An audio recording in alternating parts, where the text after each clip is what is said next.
Hi, I'm Mark Rossano, founder and CEO of C6 Capital Holdings, coming to you from Primary Vision Network. Today, we would just want to go and do a quick overview with you about rare earths and why they're so important. Now, they're called rare earths, but they're really not actually rare. It's just in concentration, it's fairly rare, and which is why they get that name and that nomenclature. And the reason why we want to talk about it is only because we've seen things happen in the past with China, when in 2011, you had a Chinese-Japanese trade war where China actually stopped sending their rare earths into Japan, and there was a huge shift in the market. And these are things that started to come up back in 2017 and then 2018 when the US-China trade war really started to take off.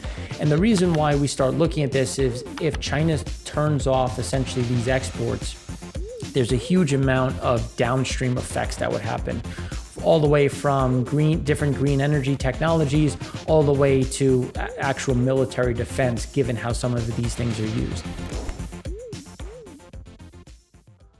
So here we're just going to jump right in with you about, how is it used in today's world? Because we always hear about rare earths, but how are we really impacted by them?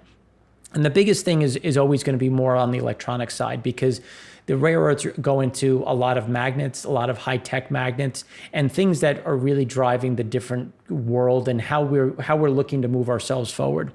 So when we look at like semiconductors, smartphones, like obviously those different things are linked, but when you look at the way things are going on a go-forward level, when we turn to solar panels, wind turbines, satellites, these are some key components. And when you look at electric vehicles, it's important to appreciate just the amount of rare earths that actually go into a lot of the making. And it's not so much just the inherent catalysts and things that are within electric vehicles, but it's also the battery technology, the technology that's operating the movements and the shifts and the way the battery's operating within the system. So this is why there is a big part in terms of why China has such control specifically on how the world is going to move forward, which is why we're always looking at where can we source other rare earths, where are things coming from, where can investments be made. One of the things that we talk about a lot is how we're relatively bullish and excited about some opportunities in Vietnam, and we'll start to see why. And rare earths is a big part of that, just given that if we move all of, or not all of, but some of the supply chain out of China and start moving some of that high tech components out of China, there is essentially this treasure trove of rare earths that's in Vietnam that would have the ability to get tapped. So this is just looking at some things. We'll talk about some other uses in a little bit, but this is an important one just in terms of how are we going to move forward. So now we can start looking at what was 2019, and we can talk with you why China was really the big driver. So China's been there really for the last decade or so in terms of just how dominant they've been in the rare earths market. Before that, when we go back to the Cold War, when we look at what the USSR was doing, Russia was one of the biggest drivers, and then that started to expand as we started to explore and find more rare earths, not only in China, but also Brazil and Australia. So production has really shifted, and China has been the dominant force going back for the last 10 to 15 years, which is why when you look at the Chinese-Japanese trade war, which really started to kick off in 2009, and then 2010, you started to see that acceleration. That was where we saw those pain really start to come in, and why China was so dominant and had the upper hand when you look at just the movements, because there's no easy way to replace the Chinese production. So now when we consider what's happening with the Yangtze River economic basin in terms of the flooding, we've seen a big impact to actual supply and mining operations in 2020. So far, that hasn't really worked its way through the system just because demand is also down. But depending on how long that flooding lasts, how quickly those mines can come back, you're going to see some of that friction, especially if we start to see a bigger recovery, not only at the end of 2020, but into 2021 and beyond. Now, just to go through mining operations, it's a relatively dirty process, a lot of strip mining, a lot of different functionality in terms of steam and trying to get and really aggregate these minerals, which is why you see some of these problems when you're creating these elements. But at the same time, there's a lot of reserves. So let's look at the reserve side when you start to consider where some of this growth can be, and you can start to see kind of where obviously what continent a lot of this stuff sits on, and you can see it's Vietnam, India, China into Russia. You have that clear kind of direction in terms of where this follows all the way up through the continent itself. Now, another place where we have a lot of rare earths is obviously Brazil, just based on how rich they are in not only rare earths but also other metals and minerals and other types of elements that can be mined there. And now the one that is not really proven yet is Japan, which is one that we'll talk about in a minute. But this is one of those things where how do we help lessen the reliance on China? And that's something that's really started to come out, not really in 2017 when the trade war started. And then there was a commentary on what happens if China turns off the spigot to the U.S., given how important rare earths are for just the general U.S. economy and what we rely on, not only on a green energy, but also on a military and technology level. So when we just look at just the general reserves, mining production has obviously grown a lot between 2018 and 2019. When we start looking at the U.S., we restarted some mines specifically in Mountain Pass. Australia has been relatively flat, but Burma or Myanmar has seen an increase, and they're trying to take advantage, and we're trying to take advantage of the fact that there are other sources outside of China, which is why Vietnam is very interesting. Vietnam is an area that we've talked about a lot, and there's based on just the reserves that we know are there's some opportunity to really make some of these investments and bring some of this to life. And obviously China has seen some growth between 2018 and 2019, but the reserves are something that we want to consider in terms of how do we start to kind of pick some of this up. And we really are just scratching the surface in terms of what Myanmar has, because the reserves still remain unknown as we continue to test and really find some of this growth. Now, the other component is going to be what is going to happen with with Russia, and how can we help alleviate or start to adjust some of these supply chains and try to take China out. But obviously the U.S. also has an issue with Russia. So there's this constant struggle because, where are we going to source some of these rare earths that we really rely on multiple levels? And when we look at rare earths, we've talked about it in some of these other areas, but it's also in just common use.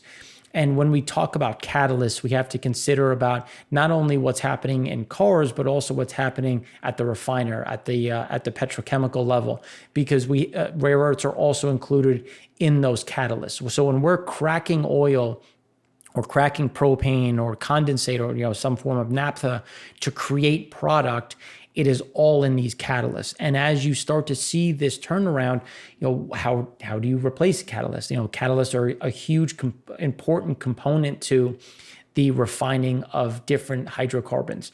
So this is something that we always have to consider when we're thinking about, okay, well, how are we going to replace those rare earths? Like, what are we going to do? How do we make these catalysts? Now, some of them can be replaced. There are other options, but it may not be as efficient, it may be more expensive, or sourcing that might be a problem. Like, there are ways to adjust, but again, it's all about how do we create the most efficient product and the cheapest product just due to the efficiency.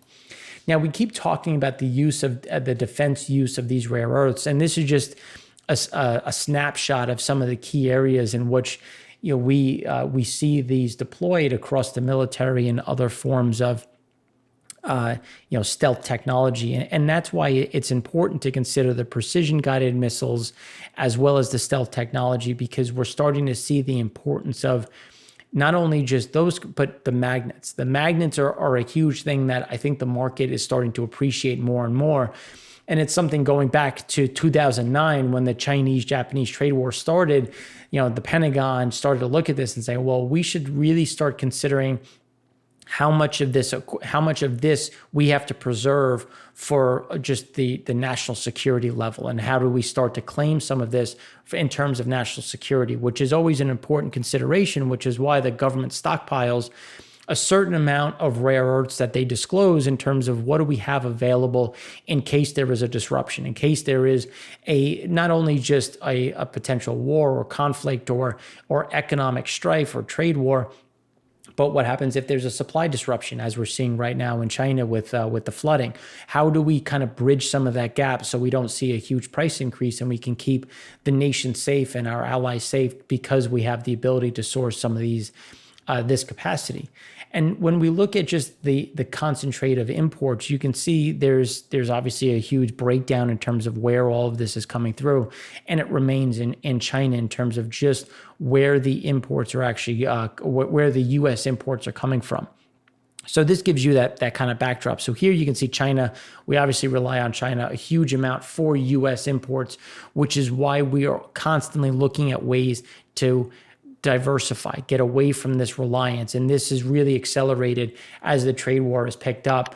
And now that we have a deal, but not really a deal, this is something that's going to remain a focal point as we go forward, which is why it's important to look at brownfield projects, green projects in terms of things that have this ability to help substantiate some of this imports. And not surprisingly, Canada, it also has a large amount of potential resources that we can start to utilize and really start to look at, well, is it feasible? And when we consider the feasibility, we always have to think about, well, what is the concentrate of this specific element in the crust?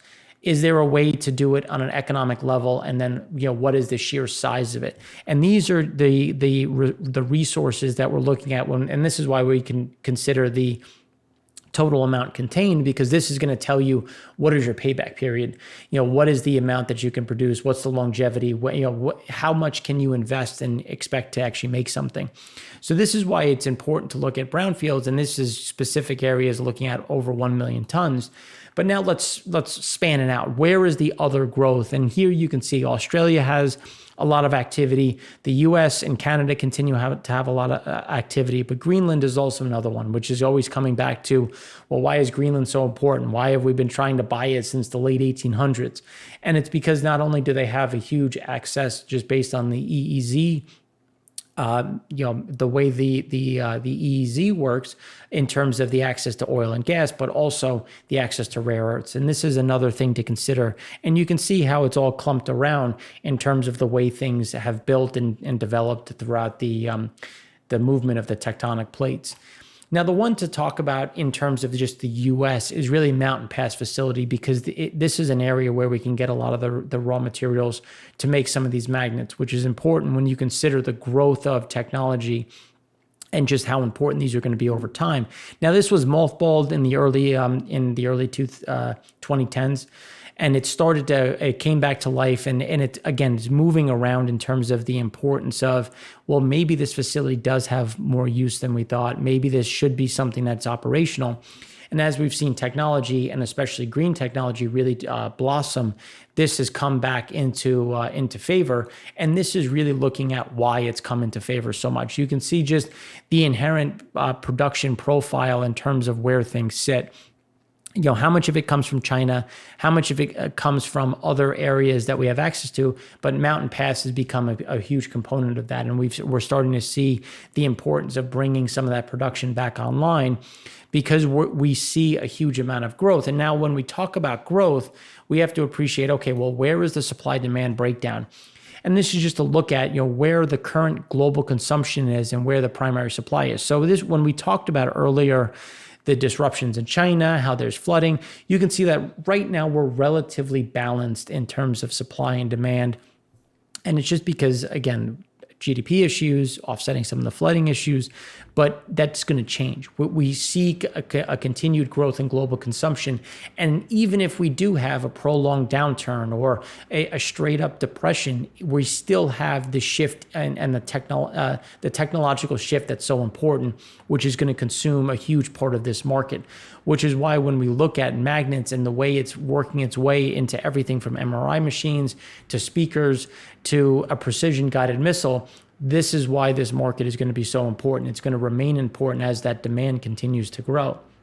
And then this leads us into the Japan. Now, we've heard from other people talking about lassoing meteors and harvesting gold and then running it down the space elevator. But again, these are things that we're considering on going into space, but yet there's a large amount of resources that are right beneath the seabed.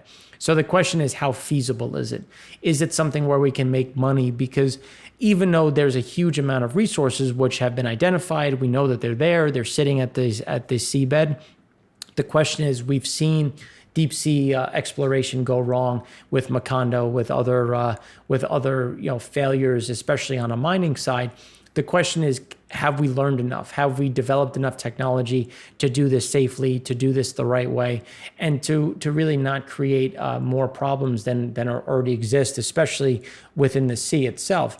But we do have a large amount of capacity within the sea floor, and we can see it here. Like, you can see just that circle in terms of where those islands are, how much availability does sit within that region. The question is, what is the feasibility side of it? And that's always where we're going to look at it, because we talk about lassoing meteors and doing all types of crazy things, but can we do that? Can we go to the sea floor? Like, these are things that we have to consider when we're looking at gold mining and some of these other crazy ideas. And given they sound crazy, but if there's a will, there's a way. If we have the technology, if we have the assets, if we have the money to do it, to make these investments, because there's going to be a return on investment. Not that that matters in the market today, but hopefully it will again. So these are just one of those little things that we want to look at, because we think it's interesting. We think it's going to become a bigger focal point as we go through not only just the remainder of the year, but over the next 5, 10, 15, 20 years, as we see the adoption of more rare earths into the market, and trying to find ways to not only find new resources, but also recycle the resources we currently have in terms of technology with your phone and others, and try to find ways to reuse and not just waste some of this stuff that is already being consumed today. So thanks again for watching. I'm Mark Rossano, founder and CEO of C6 Capital Holdings, coming to you from Primary Vision Network. Have a great weekend.